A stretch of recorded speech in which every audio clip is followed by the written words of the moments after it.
Hello दोस्तों, welcome आपका Manoj sir English classes में।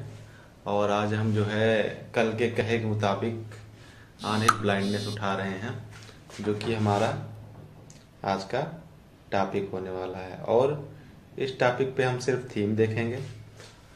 और थीम देखने का तात्पर्य ये है कि कोई भी पोयम पढ़ी जाए तो उसके पहले उसके बारे में थोड़ा जानना चाहिए। तो आइए देखते हैं ऑन हिज ब्लाइंडनेस किसके द्वारा लिखी गई है, जॉन मिल्टन के द्वारा। और ये इनकी पर्सनल सॉनेट है। जॉन मिल्टन बहुत ज़्यादा लेबोरियस थे। अपना जो इनका पोएटिक वर्क था, काफ़ी हार्ड वर्क करते थे उस पर। और इनको जो है इनकी साइट, एक आंख की साइट वीक होने लगी। तभी डॉक्टर ने इनसे कहा कि आप थोड़ा रेस्ट ले लीजिए, नहीं तो आपकी आंखें चली जाएंगी, आपको कुछ दिखाई नहीं देगा। लेकिन जिसको जिस चीज की हावी है, आदत है या लत है, वो उस चीज को छोड़ पाना उसके लिए बहुत मुश्किल है। क्योंकि इनका जो है लत था लिखना और अच्छे अच्छे वर्क करना, तो ये अपना कंटिन्यू लिखते रहे। और धीरे धीरे इनकी आई साइट चली गई। वो भी किस उम्र में? सिर्फ 44 साल की उम्र में। मतलब अपने आधी उम्र से भी कम उम्र में इनकी आई साइट चली गई। और एक बात और है कि ये ईश्वर में बड़ा दृढ़ विश्वास रखते थे जॉन मिल्टन साहब। और ईश्वर में विश्वास रखने के वजह से ही एक इन्होंने और पोएम लिखी या लिखवाई, जो भी किया होगा इन्होंने। आंखें जाने के बाद किसी न किसी की तो हेल्प ली ही होगी। तो उन्होंने लिखा ऑन हिज ब्लाइंडनेस। मतलब ये इनकी पर्सनल सॉनेट है, ये अपने बारे में यहाँ पे कुछ डिस्क्राइब करेंगे। तो ये जो है इस सॉनेट में जो है जब बैठते हैं लिखने के लिए तो बड़ा मतलब दुखी हो जाते हैं। वो सोचते हैं कि कैसे मेरी आंखें चली गई, मेरी अभी आधी उम्र भी नहीं हुई थी, मेरी आंखें चली गई। और जब मैं ऊपर जाऊंगा, जब मैं ईश्वर के पास जाऊंगा, तो मैं उसे क्या जवाब दूंगा? वो तो मुझे फटकारने लगेगा। ये सोचकर मेरा दिल और बैठ जाता है कि एक तो अंधकार में मेरी जिंदगी हो गई है, अभी आधी उम्र भी नहीं क्रॉस किया, और मेरे साथ ये हो गया। ये सब सोच के जॉन मिल्टन साहब बहुत परेशान हैं।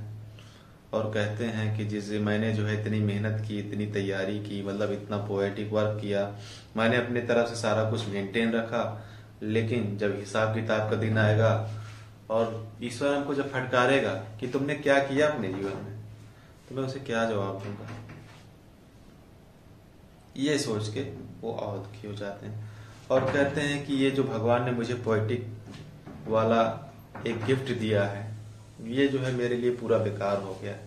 मेरी आंखें चली गई, ये मेरे लिए बेकार हो गया, अब ये मेरे किसी काम का नहीं। और जो मेरा गिफ्ट छीन लिया भगवान ने, मेरी आंखें जो छीन ली, ये मेरे मृत्यु के समान है, नैतिक मृत्यु के समान है। जिसका जो हथियार है, जो पोएटिक लिखने वाला इंसान है, अभी उससे आंखें आप छीन लीजिए तो आप सोचिए उसके ऊपर क्या गुजरेगी। उसकी जिंदगी कितनी ग्लूम में चली जाएगी, कितने दुख में चली जाएगी, बहुत दुख भरी हो जाएगी। अक्सर हमने देखा है लोगों को जो डिसेबल्ड पर्सन होते हैं, उनको देखकर हंसते हैं, मजाक बनाते हैं। तो आपको बता दें कि आप को ये सब नहीं करना चाहिए, क्योंकि अगर आप पूरे हैं, सब कुछ अच्छा है, तो वो ईश्वर की कृपा है। और आपके साथ भगवान न करे कुछ ऐसा हो, किसके साथ क्या हो जाए कुछ पता नहीं है लाइफ में। इसीलिए कभी किसी के ऊपर हंसना नहीं चाहिए। और जो एक्सपेक्ट आप दूसरों से करते हैं, वही एक्सपेक्ट आप दूसरों को दीजिए। समझ रहे हैं बात? इसलिए कभी जैसे कोई गिरता है, हालांकि वो हंसने वाला सीन हो ही जाता है, बेढप तरीके से गिरते हैं लोग तो हंसी आ ही जाती है, रोकना मुश्किल हो जाता है। लेकिन नहीं, मन में मुस्कुरा लीजिए, हंस लीजिए, उस सिचुएशन को देख के हंस लीजिए, लेकिन तुरंत उसके पास पहुंचिए, उठाइए और उससे बातें करिए। कभी कभी जीवन में होता है कि जैसे हम लोग जो है देखते हैं कि कोई पड़ा है, कराह रहा है, तो हम ध्यान नहीं देते हैं। क्या मतलब, होगा जो होगा, अपना उठेगा, कोई ना कोई आएगा जाएगा। और हो सकता है यही हर व्यक्ति सोच रहा हो, कोई आएगा उठाएगा। तो ऐसे एक बार मेरे भी पैर में मोच आ गई थी, आपको बताएं, और मैं एकदम सड़क पे ही एकदम पलट गया, लेट गया, और मैं वहां से उठने के भी स्थिति में नहीं था। गाड़ियां आ जा रही हैं, सन्न सन्न सन्न सन्न निकल रही हैं, लेकिन बड़ी विडंबना, हम उस समय जो है उठ जाते भी, लेकिन वहां पे बैठ के मैं ये सोच रहा था कि इतनी बड़ी जगह है, इतने सारे लोग हैं, देख रहे हैं, लेकिन कोई एक बंदा नहीं आया। और देखिए संजोग, देखिए कि जैसे ही मैं वहां से उठ के आया और एक मंदिर पे जाके बैठ गया, क्योंकि भाई अपने आप को संभालना भी जरूरी था, तभी एक व्यक्ति आए, कहे भैया क्या हुआ था तुमको? अब कहे भैया जो होना था वो हो गया, अब आप जाइए, जिस समय आपको आना था उस समय तो आया नहीं।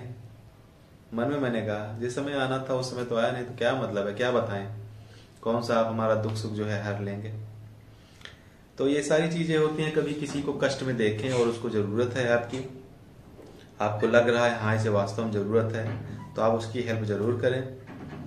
और हेल्प करने के भी बहुत तरीके होते हैं, क्योंकि इंसानी दिमाग में इतनी ज्यादा शैतानी भरी पड़ी होती है कि लोग हेल्प की जो है गलत उसमें भी ले जाते हैं संदर्भ में। जैसे आपने किसी को लिफ्ट दिया, वो आगे आपको चाकू लगा के भाई गाड़ी दे, तू नीचे उतर, तब तो हो भी था। तो ये सब आपके माइंड के ऊपर डिपेंड है।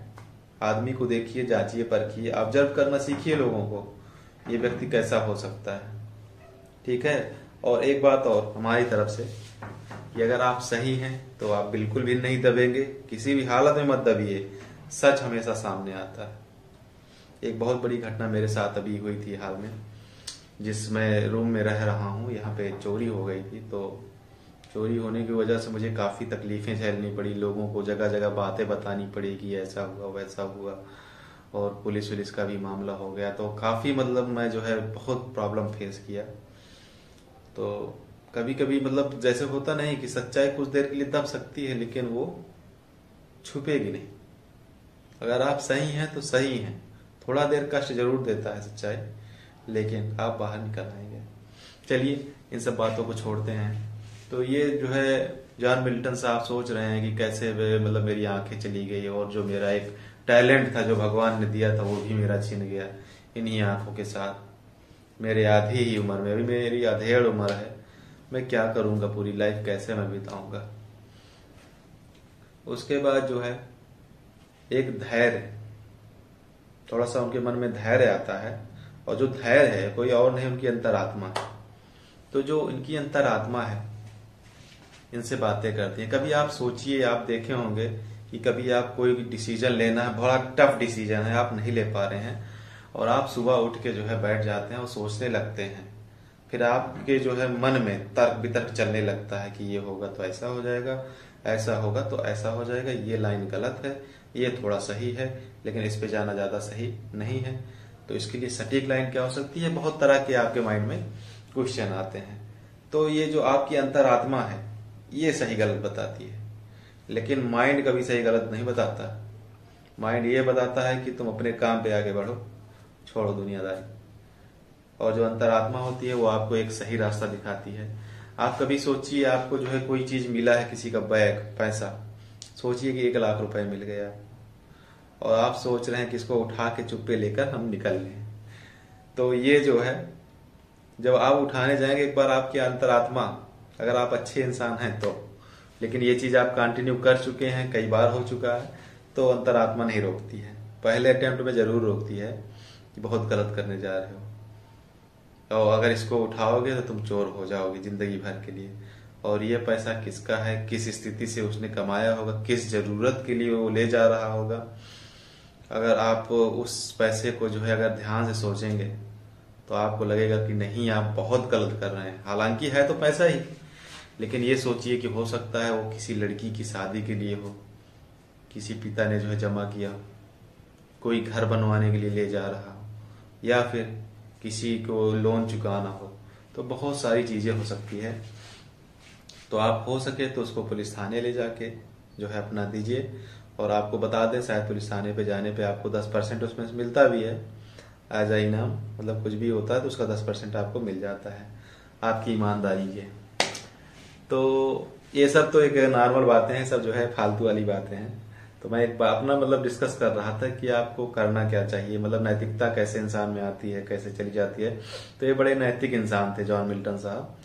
तो फिर इनको जो है इनकी आत्मा कहती है कि ये बताओ, ईश्वर जो है इतना ज्यादा सक्षम है, खुद में इतना सक्षम है, उसके पास हजारों नौकर हैं, एक राजशाही मतलब राज्य जैसा उसका पूरा वो है, वो राजा है अपने राज्य का। जो ईश्वर है वो राजा है अपने राज्य का। उसको तुम्हारी क्या जरूरत, तुम्हारे टैलेंट की क्या जरूरत है उसको? उसके हजारों नौकर हैं जो उसके कहने पर समुद्र से लेकर पृथ्वी उद्वी हर जगह उसके जो है मतलब जब तक उसका आज्ञा कंप्लीट नहीं हो जाता तब तक जो है टहलते घूमते रहते हैं। पूरा काम जब तक नहीं होता तब तक वो वापस नहीं आते। और धैर्य बांधे, अपना हाथ बांध कर वो लोग इसी प्रतीक्षा में रहते हैं कि अगला आदेश ईश्वर का कब मिलेगा। ऐसे एकदम धैर्य बांधे खड़े रहते हैं। अब ऐसे ईश्वर को तुम्हारे टैलेंट की क्या जरूरत है? जो तुम्हारी पोएट्री का जो उन्होंने गिफ्ट दिया है, उस गिफ्ट को उनको नहीं जरूरत है। वो तो तुम्हारे लिए उन्होंने दिया था और उस पे तुमने बहुत अच्छा काम किया। मतलब जॉन मिल्टन साहब ने उस पर बहुत अच्छा काम किया। अभी तो इसी वजह से उनको हम पढ़ रहे हैं। तो और उसके बाद ना वो तुमसे किसी गिफ्ट की जो है डिमांड रखते हैं, ना तुम्हारे किसी सेवा की वो डिमांड रखते हैं। हालांकि वो सोचते हैं कि मैं अंधा हो गया हूं, मैं कर ही क्या पाऊंगा उनके लिए। लेकिन ईश्वर ऐसा नहीं सोचते। वो जो ईश्वर का कहना है, ईश्वर की जो बातें हैं, वो ये कह रहे हैं कि जो तुमको पनिशमेंट मिली है या जो तुम्हारे साथ जो है दुर्घटना हुई है या जो तुमको जो है मिला है दुष्परिणाम, या दुष्परिणाम इसको नहीं कहेंगे, एक आपको जो है जो आपकी आंखें चली गई हैं, जो आपके साथ गलत हुआ है, आप अगर इसको अच्छे से बर्दाश्त कर लें, बियर कर लें, मतलब आपकी आंखें चली गई हैं, आप इस चीज का ईश्वर पे शिकायत ना करें। हालांकि इनको शिकायत है ईश्वर से, आधी उम्र में मेरी आंखें चली गई। लेकिन अगर आपको इस चीज की शिकायत नहीं है तो आप जान लीजिए सबसे अपना बेस्ट दे रहे हैं ईश्वर। यही ईश्वर के लिए सबसे बड़ा गिफ्ट है। मतलब ईश्वर को आपके किसी भी गिफ्ट की जरूरत नहीं है। जो आपको आपके ऊपर बीत रही है, जो आपके साथ हुआ है, उसको आप जो है अच्छे से बर्दाश्त कर रहे हैं, तो उससे बढ़िया गिफ्ट ईश्वर के लिए नहीं हो सकता है। यही इतना बताते हैं। और इसी बात पे जो है जॉन मिल्टन जो है एकदम खुश हो जाते हैं कि हाँ, ईश्वर बहुत अच्छे हैं और उनको हमारे किसी भी गिफ्ट की जरूरत नहीं है। और इसी प्रकार जो है उसे किसी गिफ्ट की जरूरत नहीं है, ना उसके टैलेंट की, ना उसके गिफ्ट की, ना उसके किसी कार्य की जरूरत है, क्योंकि उसके पास तो हजारों नौकर पहले से ही हैं। तो ये सब है इस पोएम में। ये आज का सिर्फ थीम था। तो जो इसकी लाइन बाय लाइन है, इसको हम कोशिश करेंगे कल आपको बताएंगे। तो मैं थीम इसलिए बता देता हूं ताकि एकदम माइंड में सेट हो जाए। और अगर कोई चीज माइंड में सेट हो जाती है तो वो जान लीजिए एकदम परमानेंट हो जाता है। नहीं हो रहा है तो रिवीजन, जो स्टूडेंट का सबसे बड़ा हथियार है वो है revision. Revise revise revise and revise. आप जितनी बार रिवीजन करेंगे वो उतना ज्यादा परमानेंट होता जाएगा। आपके समय पर वो काम देगा। तब तक जो है उसको रिवाइज करिए जब तक आपको जो है युद्ध करना है। कभी भी आप देख लीजिए, योद्धा जब जाता है तो अपनी पूरी तैयारी से जाता है। लास्ट तक वो अपनी तैयारी करता रहता है, रात भर दिन भर। मतलब तब उसको पता है कि उसको युद्ध लड़ना है और जीतना है, तो क्या करता है, सारी अपनी तैयारी करता है। तैयारी से वो पीछे नहीं हटता है। और वहीं जो अगला जो है मद में चूर हो जाता है कि मेरी तो पूरी तैयारी है, तो उसके अस्त्र शस्त्र ढीले पड़ जाते हैं। उसे नहीं पता है कि उसको जो है उसका शस्त्र जो है काम कर रहा है कि नहीं कर रहा है। तो क्या वो जीत जाएगा? नहीं जीतेगा। इसलिए कभी भी किसी चीज का घमंड नहीं करना चाहिए। कंटिन्यू करते रहिए। आप आज भी अपने आप को सोचिए कि आप स्ट्रगल में ही हैं, हाई स्कूल इंटर जैसे क्लास में ही हैं। आपको बहुत मेहनत करनी है, आपको पास करना है, हर हाल में निकालना है, ये आपकी सोच होनी चाहिए। बहरहाल हम ज्यादा नहीं बोलेंगे क्योंकि अभी हम खुद ही स्ट्रगल में हैं। तो आई होप आप लोगों को ये वीडियो अच्छा लगा होगा। अगर वीडियो अच्छा लगता है तो प्लीज इस वीडियो को सब्सक्राइब कर लीजिएगा, क्योंकि हमें सब्सक्राइबर की समय कुछ ज्यादा जरूरत है। तो मिलते हैं अपने नेक्स्ट वीडियो में, on his blindness line by line. ठीक, बाय बाय।